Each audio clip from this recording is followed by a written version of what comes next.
Nzambe osungaka bomoi nanga nkolo zala pene nanga okende mosika te simbaka loboko totambola elongo salelanga yawe ngolula yo nzela yekulusu yosengi ngai nalanda kuna yolekaki yoyebi yango solo soki yosungi te nani akolonga nkolo molimo mosantu yo mosuli yawe ata nakokweya nkolo limbisaka ngolu na yo yawe tikanga te molimo mosantu fanda na motema kino nakomona nkembo na yo okamba ngai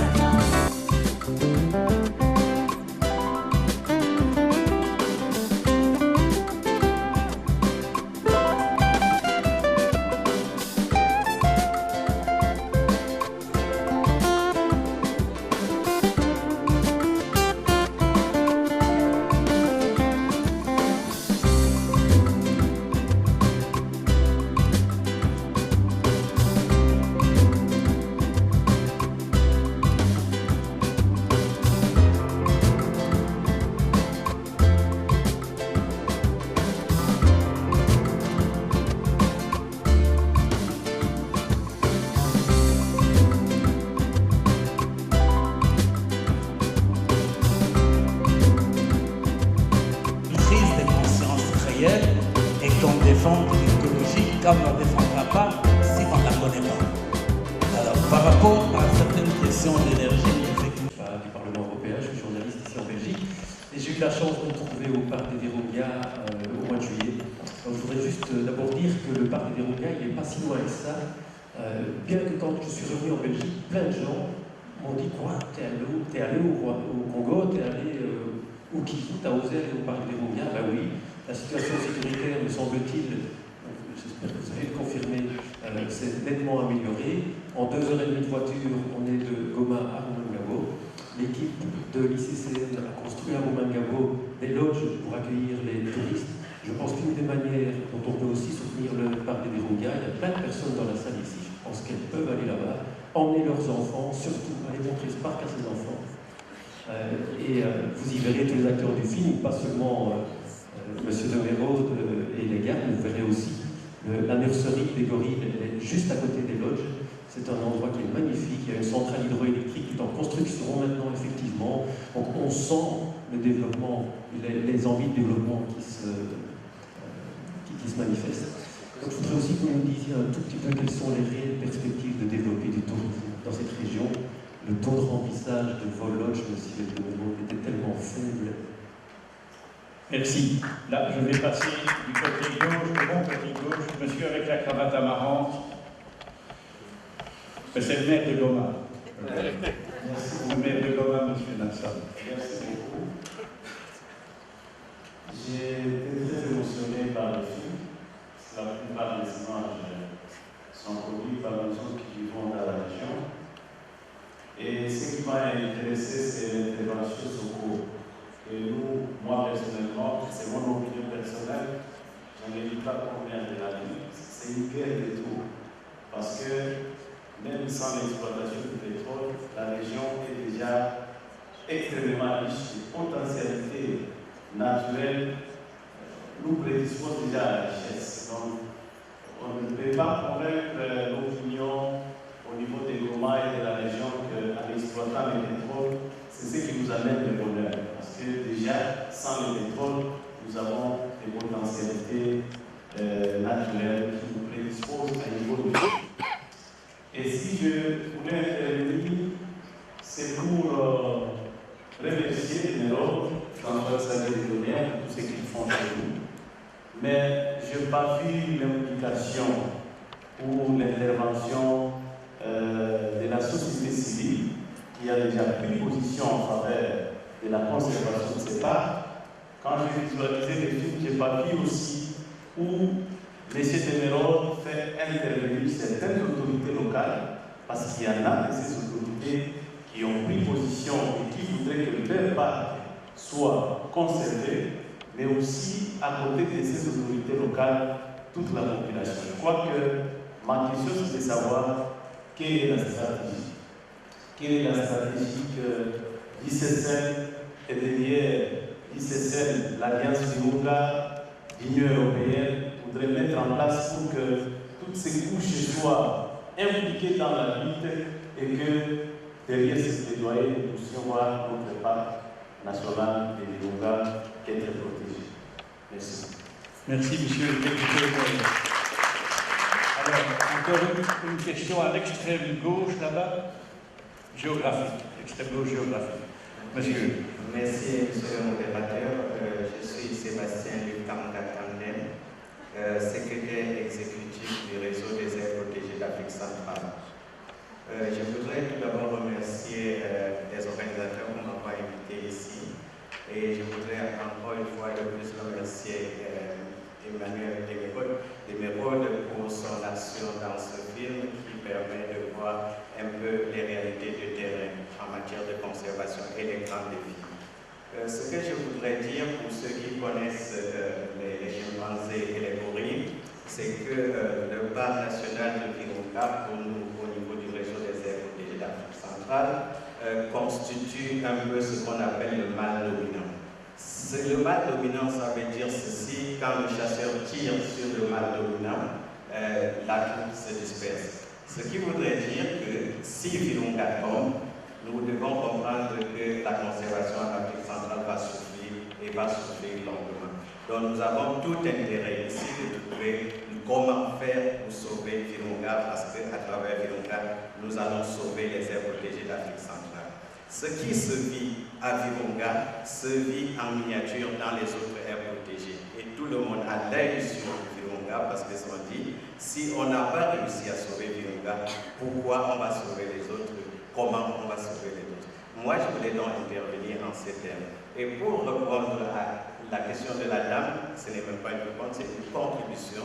La contribution, c'est qu'au niveau transfrontalier, il faudrait déjà voir qu'est-ce qu'il est possible de faire. Ceci nous amène au niveau politique et au niveau de la diplomatie. Donc nous allons voir, il faudrait voir comment au niveau de la diplomatie il faut faire, parce que quand nous entendons Garamba, les menaces qui sont à Garamba viennent de l'extérieur, viennent des pays étrangers surtout. Alors c'est la diplomatie qui pourra nous aider dans ce sens. Merci. Merci, mais je vais... Le temps passe. Je vais demander à chacun des panélistes de réagir à tout ce qu'ils ont entendu, et puis on verra s'il y a encore le temps pour une ou deux questions. Je vais d'abord donner la parole au pasteur Cosma Wilogoula, administrateur, directeur général du parc, qui m'a demandé déjà de réagir à certaines interventions. Monsieur Cosma. Merci, monsieur le président. En fait, je voudrais juste commencer par la question soulevée par Madame Justine Kasavubo en tant qu'un des responsables congolais. C'est une préoccupation certes et légitime lorsqu'il faut parler de la défense des valeurs écologiques. Et je la remercie parce que c'est déjà une prise de conscience qui fait effectivement défaut dans ce pays lorsqu'il faudra arriver à penser ce qui pourrait résulter de cette défense des valeurs écologiques en termes de mobilisation de ressources. En fait, la réalité, c'est que on ne peut pas l'ignorer, notre pays, depuis un certain temps, les notions de conservation, les notions d'écologie, quoique nous sommes le premier pays africain à avoir créé le premier parc d'Afrique, effectivement ce parc Albert, actuellement parc de Virunga, mais nous n'avons pas développé assez la culture de la conservation, la culture des valeurs écologiques. Et il s'est fait que notre système, depuis un certain temps éducatif, ne les a pas intégrés. Effectivement, nous avons des générations entières qui ne connaissent pas ce que c'est la valeur d'un parc. c'est que c'est les valeurs de la conservation et autrement, ils ne peuvent pas tout à fait y apporter le plus de ce qu'on pouvait attendre. Aujourd'hui, ce sont des efforts. Ça fait 9 ans que je dirige l'ICCN et il a fallu en 2006 qu'on fasse une sorte d'autopsie du niveau de conscience des conservations en République démocratique du Congo. Et c'est partant de toute cette évaluation, comment sauver le parc des Virunga. Emmanuel était l'un des consultants, d'autres sont là dans la salle, que je suis en train de voir, qui ont travaillé pour essayer de donner des pistes pour sauver le parc des Virunga. Et c'est à partir de là, comme il a dit tout à l'heure, nous avons recruté Emmanuel comme un agent. C'était déjà une des solutions par rapport au déficit des actions en termes de valeurs écologiques, en termes de valeurs de conservation. Donc aujourd'hui, on pourrait déjà dire que cette première, elle est même la toute première expérience en Afrique. Il y a beaucoup de conservateurs qui sont ici et qui savent que Virunga et Garamba sont de premiers cas d'école où de la gestion des parcs nationaux a été confiée à une expertise étrangère compte tenu de leur expertise. Et de personnes ont été recrutées pour cela en tant que fonctionnaire de l'État. Comme il a dit, il a été réellement assermenté et prêté serment devant le procureur de la République comme un agent. Aujourd'hui, c'est vrai qu'il jouit de ce double titre de partenaire et d'agent ICCN. C'est ce qui vaut qu'il est un directeur de l'ICCN et c'est ce qui a valu également que même des actions judiciaires soient portées au niveau des institutions congolaises lorsqu'il a fallu le cas de son attentat et autres. Tout le système congolais et même le pouvoir, le gouvernement congolais a porté plainte officiellement parce qu'il fallait protéger son agent qui est son fonctionnaire. Donc je voudrais dire que nous avons ces cas-là. Aujourd'hui, ici, d'autres nombreux Congolais, sans attendre de partenaires étrangers, nous pourrions intérioriser cette défense des valeurs écologiques comme une action réelle et qui pourrait s'étendre à tous les niveaux pour servir de mobilisation de ressources. Nous croyons que ça sera une œuvre utile. C'est vrai que de partenaires sont arrivés. Le cas qu'il a cité, je n'y reviens plus. Tout ce qui est programmation sur Alliance Virunga, il a montré, je crois que les gens voient les petits documents où il n'y a pas ces logos de l'Union européenne, mais qui a le drapeau congolais. C'est pour montrer effectivement cette importance qui tient par rapport à ces grandes actions qui créent aujourd'hui non seulement de ressources pour ces communautés, de l'emploi, mais aussi essayer d'apporter une sécurité sur le niveau de la vie de toute la population riveraine.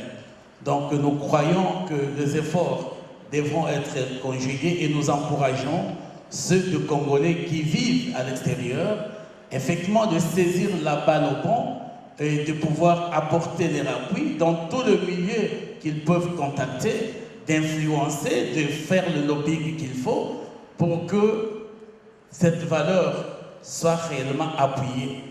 Elle est dans un niveau de balbutiement. On fait beaucoup d'efforts parce que de simples anecdotes peuvent vous dire quand nous portons plainte contre un braconnier et vous l'amenez devant un tribunal, le magistrat vous dit mais qu'est-ce qu'il a fait? Il n'a tué qu'une antilope.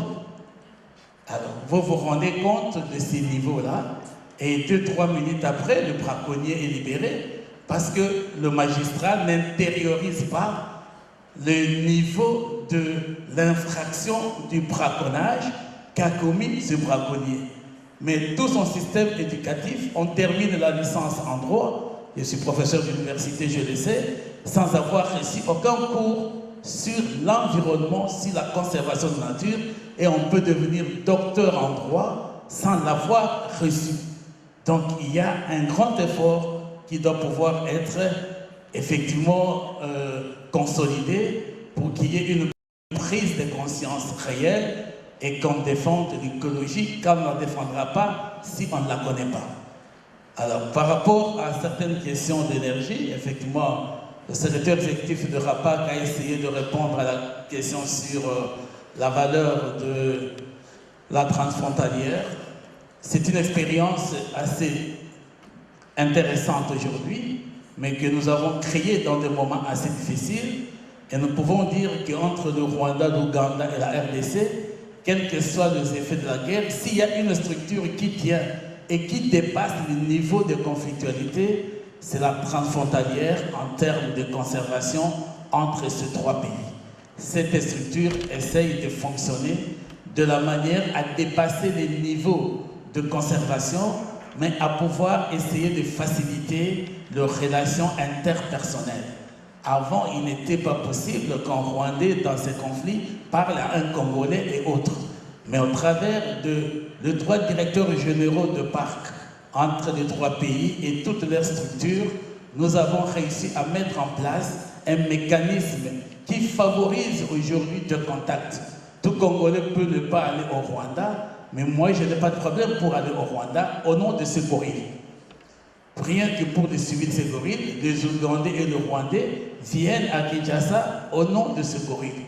Donc on a compris que la valeur de conservation a dépassé les limites du cadre juridique, diplomatique et autres, et a transcendé même les dimensions culturelles dont les gens ont besoin aujourd'hui, et cela jouerait, jouerait sûrement un rôle pour pouvoir baliser en fait un climat, d'étendre le climat de paix dans cette région. Parler d'un opérateur touristique comme Gezayo, ça a été l'un des partenaires de l'ICCN, et aujourd'hui il n'y a rien qui interdit. Nous sommes suffisamment ouverts pour pouvoir signer des contrats et pour pouvoir apporter le plus à tous les opérateurs. On l'a dit, Virunga a plusieurs attractions touristiques aujourd'hui. C'est presque le seul parc où vous trouvez une diversité de représentation des écosystèmes, mais aussi au Virunga, vous avez le gorille de montagne qu'on nous a montré dans la partie sud, mais vous avez le gorille de plaine dans la partie nord, vous avez les chimpanzés à Tongo, vous avez le volcan actif, et vous avez aujourd'hui rien que le beau site qui est la colline de Tchanzu, qui a constitué la débâcle de M23, qui est l'ICCN, s'est décidé de faire aussi un site touristique, un musée de l'histoire de la guerre de l'Est, de la RDC, qui va pouvoir être érigé à ce niveau-là. Vous avez le lac Tchegera, donc la partie du lac est l'île Tchegera, et c'est très très abondant par rapport aux ressources touristiques que vous retrouvez presque dans l'ensemble de tout le pays voisin. Et ce que les gens ne savent pas aussi, c'est qu'effectivement, dans le souci de promouvoir le tourisme, aujourd'hui en RDC, nous avons aussi un visa que nous appelons entre guillemets un visa touristique gratuit. Lorsque vous payez votre permis de visite, effectivement, vous entrez dans le site Virunga, vous savez faire votre tourisme sans connaître tout ce qu'on peut avoir, parce que l'ICCN a un contrat particulier avec l'immigration dans notre pays. Pour les touristes qui payent leur visa touristique chez nous, ils peuvent visiter et obtenir le visa effectivement gratuitement ou un visa volant, rien qu'au prix de leur permis de tourisme. Et je crois à la fin, je ne peux qu'encourager le secrétaire exécutif de RAPAC qui a montré l'intérêt majeur de ce parc de Virunga. C'est vrai, en Afrique, c'est un des joyaux. Je ne peux pas dire que c'est un des parcs et que lorsque tout marche à Virunga, et ça marchera ailleurs. C'est un levier, c'est un moteur de mobilisation de ressources. Et nous savons qu'aujourd'hui, avec tous les projets en cours, un parc qui peut arriver à mobiliser plusieurs millions de dollars, dont les effets apportent réellement un levier pour les autres parties, avec toute la péréquation des rétrocessions. Mais c'est aussi presque la seule expérience qui rétrocède aux communautés 30% de ressources brutes. Et ça, c'est une première dans l'histoire, en connaissant même de tous les pays voisins qui produisent énormément. Donc nous croyons que l'apport, comme on est en train de le faire pour la paix, dans cette partie de la République, effectivement, serait, je crois, un des moteurs pour pouvoir apporter le plus dans le développement de ces pays, non seulement de la partie Est, parce qu'il y a une rétrocession par la caisse de péréquation pour soutenir les autres parties du pays qui ne produisent pas ou qui n'ont pas de ressources. C'est là juste quelques commentaires que je peux faire par rapport à toutes ces questions et des amis pourront ajouter. Merci. Merci beaucoup. Merci beaucoup. Je vais passer la parole à l'ambassadeur Vervin pour qu'il dise peut-être ce qui lui semble encore essentiel de devoir être dit par lui. Puis je passerai la parole à M. Pironneau pour qu'il donne aussi ses remarques qui sont vraiment la substantifique moelle de sa pensée. Et on donnera ensuite aussi la parole, bien entendu, au directeur du parc. Et puis je ferai peut-être 2 suggestions au Parlement européen. Alors, monsieur l'ambassadeur.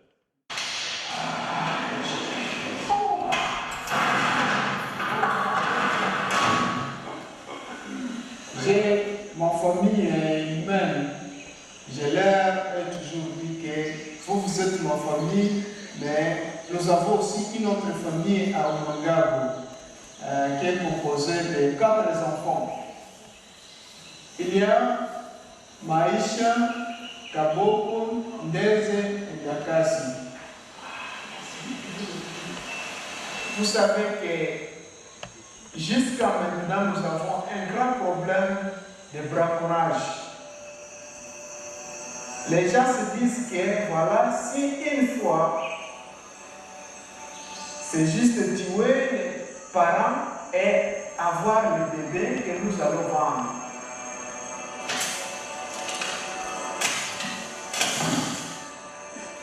C'est dans cette voie-là que nous avons eu Maïcha.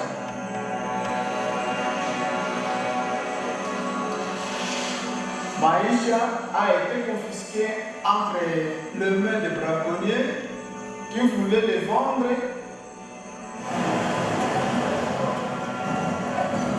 On l'avait confisqué pendant qu'il avait 3 ans.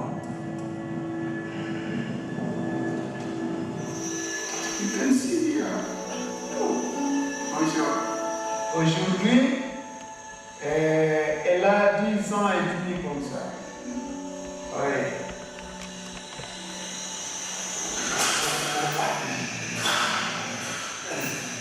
Kaboko, c'est le mal et n'a pas une mère.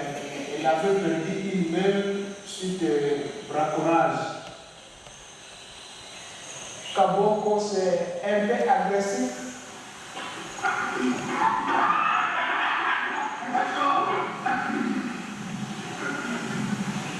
Mais ils ont une grande affection, ils ont l'amour.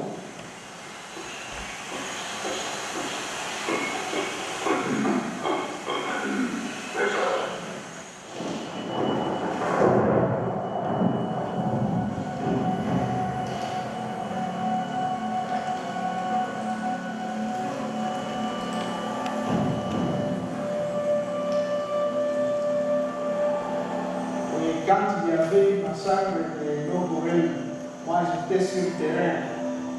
J'étais parmi les gardes qui avaient trouvé les corps. C'était une grande tristesse. Donc au total, on a fait 9 gorilles tués. La logique était, si une fois tous les gorilles sont tués, il n'y aura plus quelqu'un pour protéger les parcs.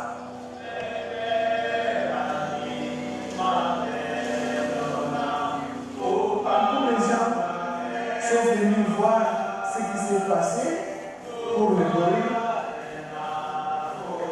Ils se sont donnés pour transporter les cadavres.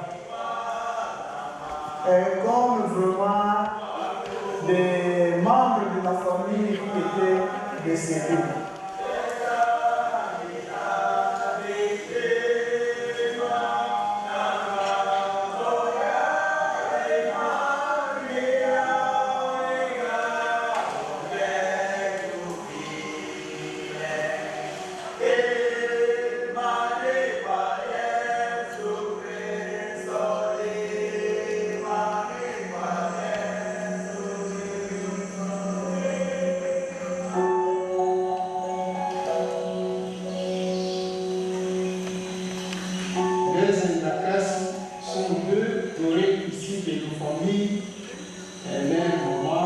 leur famille avait été tuée en 2007. Moi, quand je l'avais rencontrée, elle était vraiment tellement faible.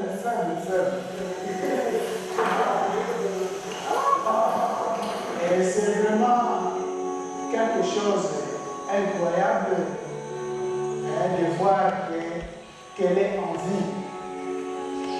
Et c'est la raison pour laquelle je dis que je ne suis pas même moi. I'm not a father, but I'm a mother.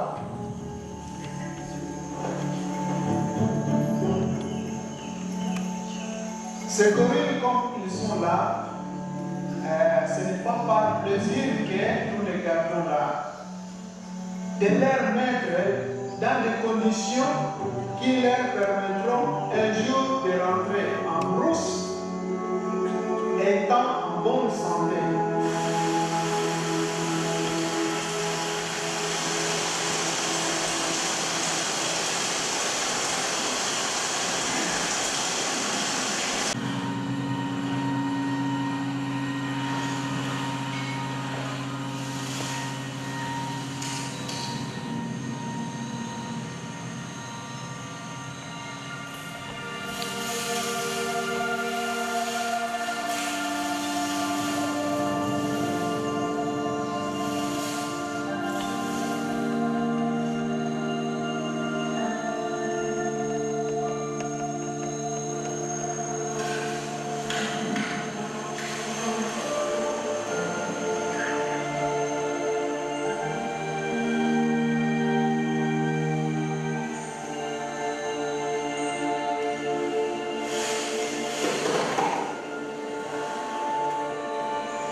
Moi, dans mon cœur, je continue à le manquer.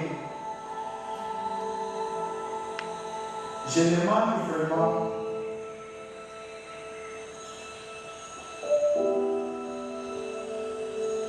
Mais j'ai commencé à comprendre que ça peut toujours arriver. Oui. Et même les autres gorilles, surtout Maïcha. Maïcha aussi avait perdu Kaboko. Mais on essaie de comprendre que c'est la vie.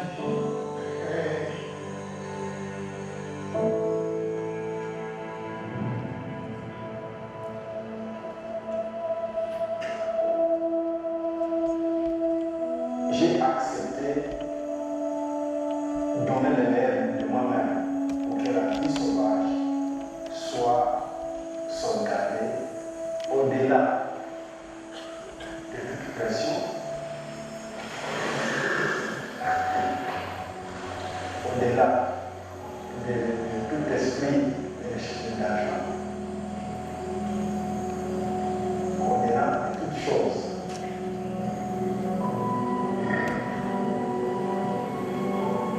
Tout ce qui peut m'arriver, j'ai accepté.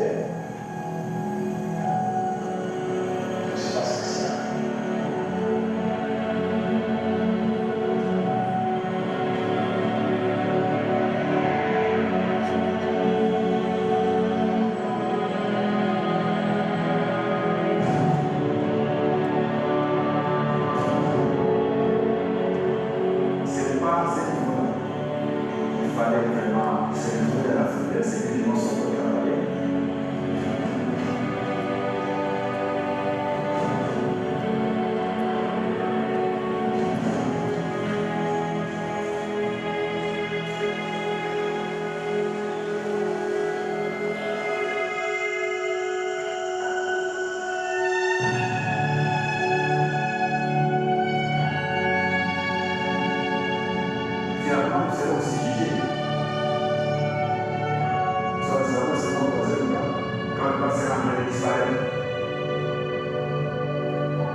tant persuadé et qui se bat reste immortel.